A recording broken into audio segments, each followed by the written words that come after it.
Senhoras e senhores, esse é o primeiro vídeo do nosso novo quadro Caso Surreal. E no vídeo de estreia, nós vamos entender um pouquinho mais sobre regras processuais para você que tem curiosidade sobre o funcionamento de um processo judicial, para você que está passando por um processo judicial, para você estudante de direito, para você advogado. A gente pega um caso surreal, fictício, absolutamente inventado, onde qualquer semelhança com a realidade é mera coincidência, mas a gente aplica as regras reais brasileiras ao caso para que isso gere uma reflexão e um aprendizado. No caso de hoje, eu coloquei aqui no título dizendo que esse processo ele parece piada, de mau gosto, inclusive. Por quê?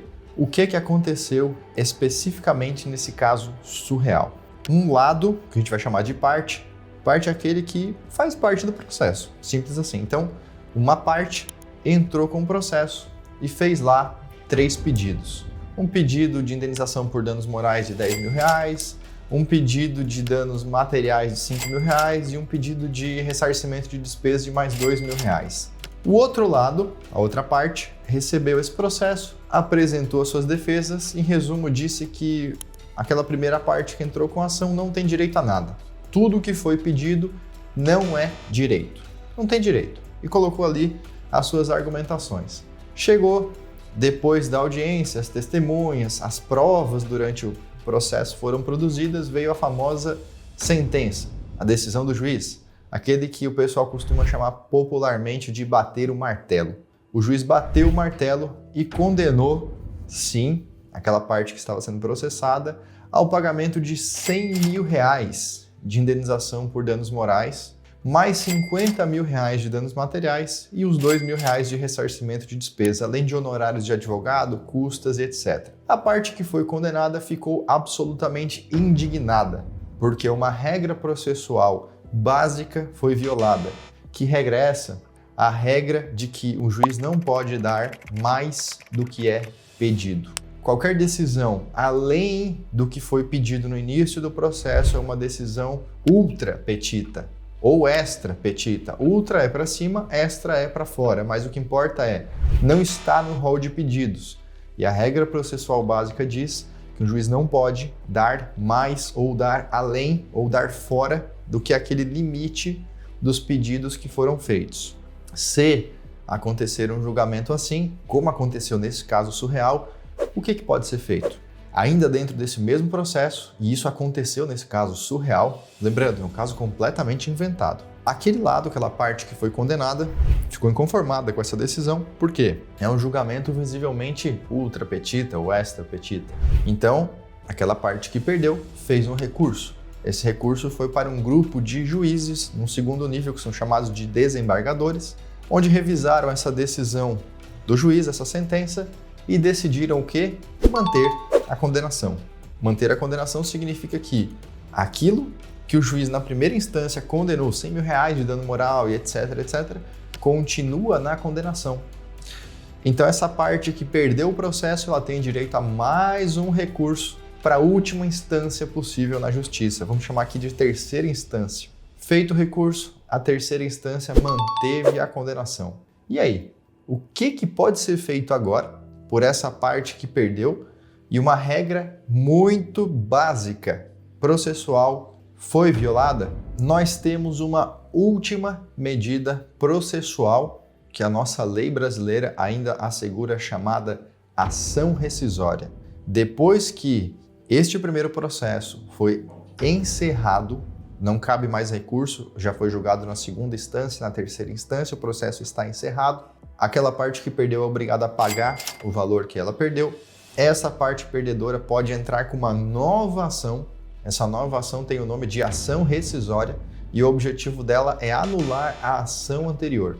Essa ação rescisória cai com outro juiz e surge aqui uma nova chance de anular aquela decisão absurda que aconteceu. O grande problema é que quando nós falamos de tribunais que são menores, como o STF, por exemplo, lá tem 11 ministros. E muitas vezes o STF julga os recursos de decisões que eles mesmos deram. Não tem uma instância superior. Imagina que essa sua ação rescisória ela volta e cai no mesmo juiz, você já sabe que a decisão vai ser a mesma. E aí você me diz, Eduardo, mas o que é que eu posso fazer nesse cenário? E eu tenho um nome para esse cenário, um nome verdadeiro, um nome objetivo, um nome direto, um nome que diz exatamente o que é isso que aconteceu. O nome disso é insegurança jurídica. Quando um país ele tem regras processuais, regras de como as coisas devem funcionar, mas as partes envolvidas, inclusive, nesse caso, o juiz, não segue as regras processuais que foram estabelecidas, nós não temos previsibilidade nas decisões, nós não temos segurança das decisões, nós temos um altíssimo nível de incerteza.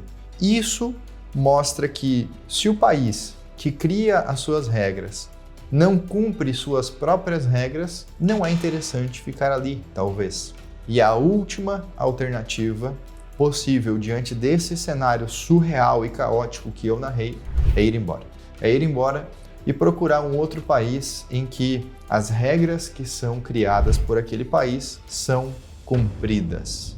Ali você terá segurança jurídica. O que é combinado é mantido, não é desfeito, não é anulado depois de algum tempo, não muda de acordo com a vontade ou humor da pessoa no dia. Então, nós estamos falando aqui, gente, de um tema absolutamente inventado. É um caso exemplificativo em que o entendimento do jurídico, da justiça, do direito brasileiro, ele não para no fim do processo. Ele gera efeitos lá na frente. Efeitos políticos, efeitos econômicos, efeitos sociais, efeitos civis, muitos efeitos, porque na hora que uma parte dessa decidir ir embora do país, levar os seus negócios, o seu dinheiro, o seu investimento, ela vai apostar as suas fichas em um outro lugar, numa outra localização. E esse país que tem muita insegurança jurídica, muita bagunça, muita confusão, não cumpre suas próprias regras, vai ficando somente com as pessoas que não conseguem sair. E geralmente quem não consegue sair de um país é porque não tem dinheiro suficiente para sair. Eu tive uma experiência muito interessante quando visitei Cuba, de férias, a passeio, e lá conversei com uma garçonete que perguntou de onde a gente era e eu disse, nós somos do Brasil, do Sul, Santa Catarina, etc. E ela disse, nossa, que sonho morar no Brasil, onde a vida é muito melhor do que aqui.